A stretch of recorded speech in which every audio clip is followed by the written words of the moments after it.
This is Robert Foley from Startup Kitchen. We're here with Trevor McCausland from launch36. He's the executive director. Launch36 is actually in the process of getting a new cohort for this year.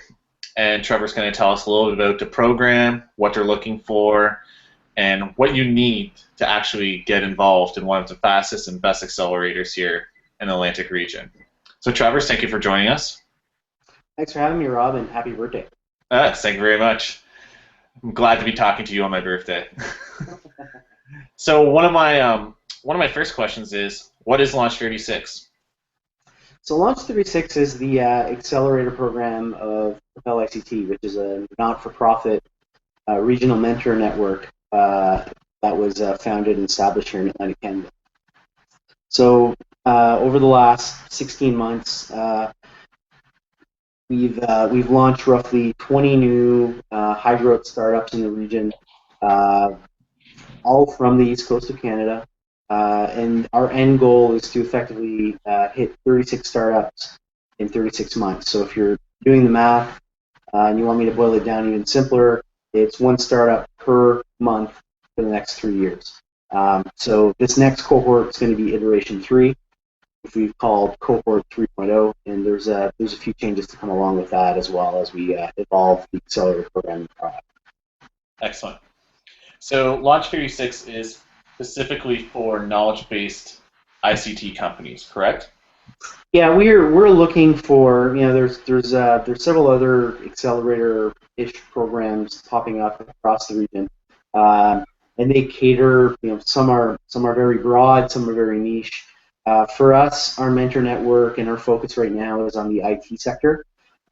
We've got a lot of people that were involved in the big success stories in the region, like Radian6, Q1 Labs, Go Instant. So that really is our focus and what we do really well. So for right now, we're focused on these 36 startups in the tech sector, and then trying to take those lessons learned and maybe taking it to another level or to other verticals moving forward after that. Excellent. So what is the selection criteria? Like, I do know before Launch36 was New Brunswick-based companies only, but you've actually opened up to Nova Scotian companies and maybe more. I'll get you to talk about that. But what is the selection criteria now for Launch36? Sure. So, part of the changes moving forward for Launch36 is we've gone from a 5-month program to a 12-week program. So we're hoping to get, not hoping, we are going to get kicked off in early September and end just before Christmas. The reason that we've made these particular changes is because BDC has come in with a convertible note. So anybody that's entering our program or been accepted into a program is now eligible for $150,000 upon completing the program. There are going to be particular milestones and steps they have to meet along the way. Because of this, we've had to make sure that the startups are investor ready, meaning they've found product market fit and they've started to gain some traction, and they are structured in a way that allows them to attract follow-on investment. So for that, we've decided to be more stringent on the selection terms coming up in this particular cohort. In particular, what we've done is follow 2 tracks. So one is along the idea track, and the other one is a team. So when you're talking about ideas, what we're looking for are IT centric or focused kind of concepts, things like big data, mobile, enterprise applications. Those kind of startups that follow or want to follow lean startup methodology. That is really the baseline or the framework for what we do. You have to be willing to get out of the building. It has to be $1 billion plus addressable market. So we're not interested in the companies that are just looking to sell locally in Atlantic Canada. You have to look at exporting the product elsewhere. The real truth behind that is you're not going to raise investment if you're not looking outside the region. Our market here in Atlantic Canada is just too small, but it makes us nimble and quick, and I think that gives you a competitive advantage. We take companies up to pre-A round. So even if you've raised money, if you feel like you need to do more faster, we are going to look at those particular companies as well. And the idea has to have a lot of high growth potential. So it has to be in a particular area of technology that's seen a lot of growth. So I'm actually hoping to see some 3D printing applicants. Maybe not this cohort in the future. I think there's a lot of momentum there, and that's something I'd like to see. So on the team side, I think that's where it carries even more weight and more importance. So we do a really good job of screening our applicants based upon the level of coachability. So we really look at, are these people we want to spend the next 12 weeks with or not? Because it all comes down to relationships. If you can't build a fundamental, trusted relationship with an investor, you're not going to raise money from that investor. If you're not willing to take advice, we're not going to be able to help you regardless. You need to, and here's where it's a bit different, and some people might be disappointed by what I'm about to say, but because of the BDC convertible note, we need to know that you're fully committed to this concept or idea. So within the 12 weeks, you need to show us, if you haven't committed to it full time, what your transition plan is going to be. Within entering the program, you have 10 days to opt into the BDC convertible note. So that means you have to be incorporated and you have to be focused on a full-time basis. So that raises the level to a different game, and it really separates, pardon the pun for the ladies, but the men from the boys, or the mice from the men. We do look for grit and determination. You have to be willing to get out of the building. We are going to throw curveballs at you. We might make you pitch to grandmas. We might put you in an elevator. We might put you in a cab and start pitching to random people whenever and wherever. You have to put up with us, essentially. You need relevant skills for the space. You can't just, come up with an idea and say that, I got an idea to build a 3D printer that's going to print shoes right out of a closet that have absolutely no background whatsoever. You have to have relevant experience in their domain. And last but not least, it's not a be-all, end-all, but we prefer teams over sole founders or single founders. Reason being is you have a lot to get done within the 12-week period, and it's easier to do. That being said, we've taken sole founders in before, so we're not automatically going to eliminate you if that's the case, because we do know how hard it is to actually find a co-founder. And if you can show us you can overcome that obstacle, we'll look at you quite seriously. Excellent. So, how many people are you accepting for this year? Well, that's always up for debate. I think this year is going to be extremely tough based upon the quality of applicants that I've seen come in to the pipeline. We typically fall within the range of 5 to 8 teams. That seems to be our sweet spot. We're quite privileged to have more kind of programs popping up across the region, like MLabs, Accelerate, Volta. There's some activity over in Newfoundland as well that can handle the overflow of people who can't get into our program, and that's why all the applicants are going to be asked to participate in the Lunch and Learn with all those organizations to be more aware of what's available to them should they not get in our program. Right. Because not everybody's going to be able to get in. But just because you don't get in this time, we are going to run another cohort in March. So I'm hoping that those that don't get in, we'll give them some feedback. We're going to monitor the development until March, and they stand a better chance of getting into the program. Excellent.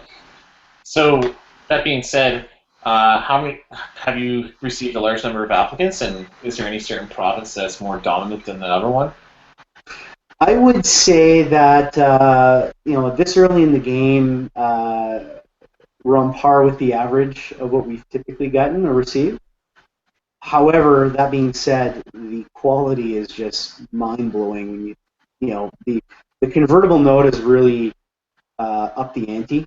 Being able to say that you've got $150,000 coming out of the program and it's yours to lose, like you really have to not put the effort in order to not get it. Has really brought a lot of great entrepreneurs out of the woodworks and served as sort of a tipping point to some that have been kind of dabbling and sitting on the fence that want to go and pursue their idea or their passion on a full-time basis. I wouldn't be surprised if we received up to 100 applicants, which would probably double over the last time. I'm seeing a lot of activity and a lot of interest from New Brunswick and Nova Scotia because that's where we have the most presence at this time. However, I do expect that we'll receive a couple of applicants from Newfoundland, which will be the first time that we do, and possibly from outside the region as well. That's very, very, very exciting. That's excellent. Yeah, we've come a long way in a 2-year period. So what advice would you give to anyone who's listening to this interview and says, you know what, I am going to apply and I'm going to go for this? Yeah, I would say, I get asked that question a lot.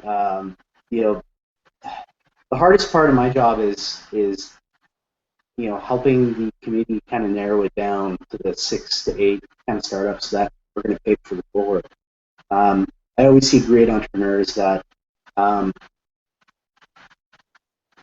a phenomenal idea. I want to work with them. I just don't have the bandwidth to work with them, quite frankly.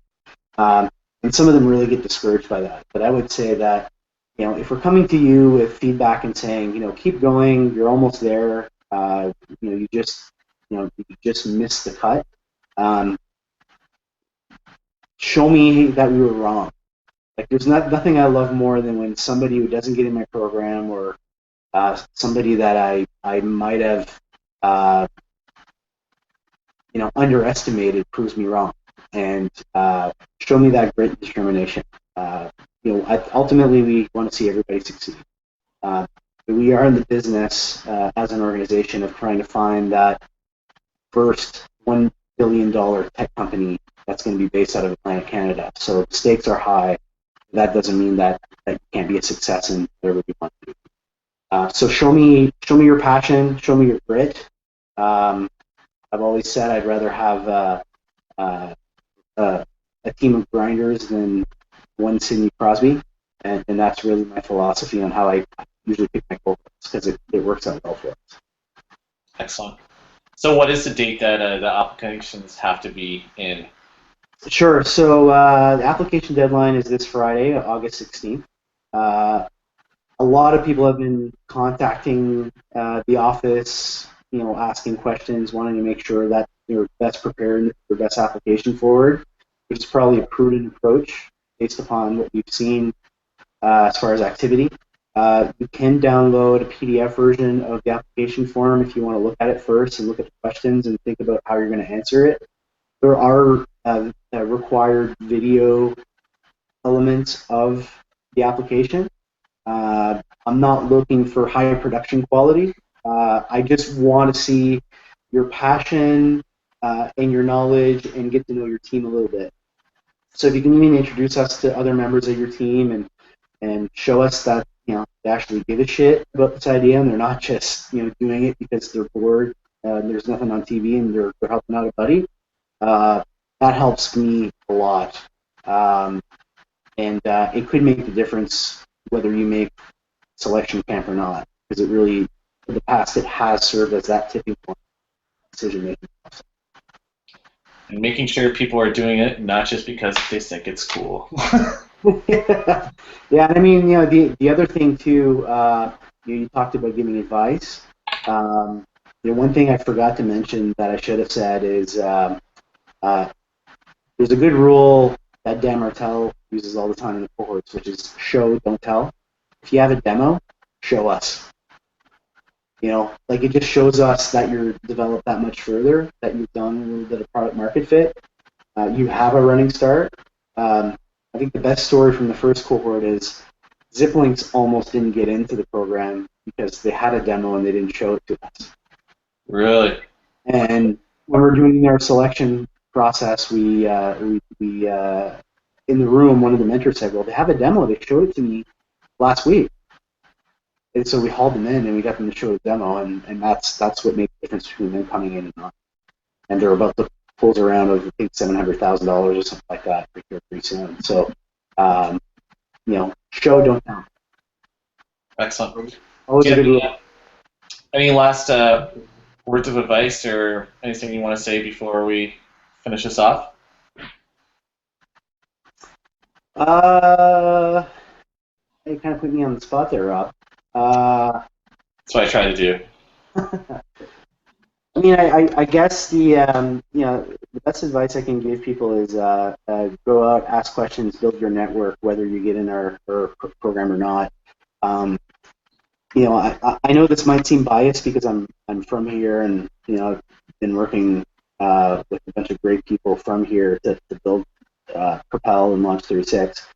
But when I travel outside the region, people are really paying attention to what's happening here, and we might not get tech crunched or venture beat as much as the other folks out there, but that's fine. Uh, People that really know what they're doing know what we are doing, and think it's more sustainable in the long term, building a real industry and a real cluster. That we need people like yourself, Rob, and people watching this video to really work together, not against each other. And that's why it's important to support all of the activity going around in the region, and it's why we're collaborating with other organizations doing acceleration of different aspects as well. Excellent. Thank you very much for your time, Trevor. I wish you the best of luck on selecting the best candidates and then pushing the ones pushing you to be the best as well. Cool. No, I'm looking forward to it. I think this is going to be a very interesting cohort to watch, and certainly one that I think will put us on the map and get people to really say, "Wow, they are for real in Atlantic Canada, and we're no longer poor cousins to the rest of Canada." So. Excellent. Thanks, Trevor, and I wish you the best of luck.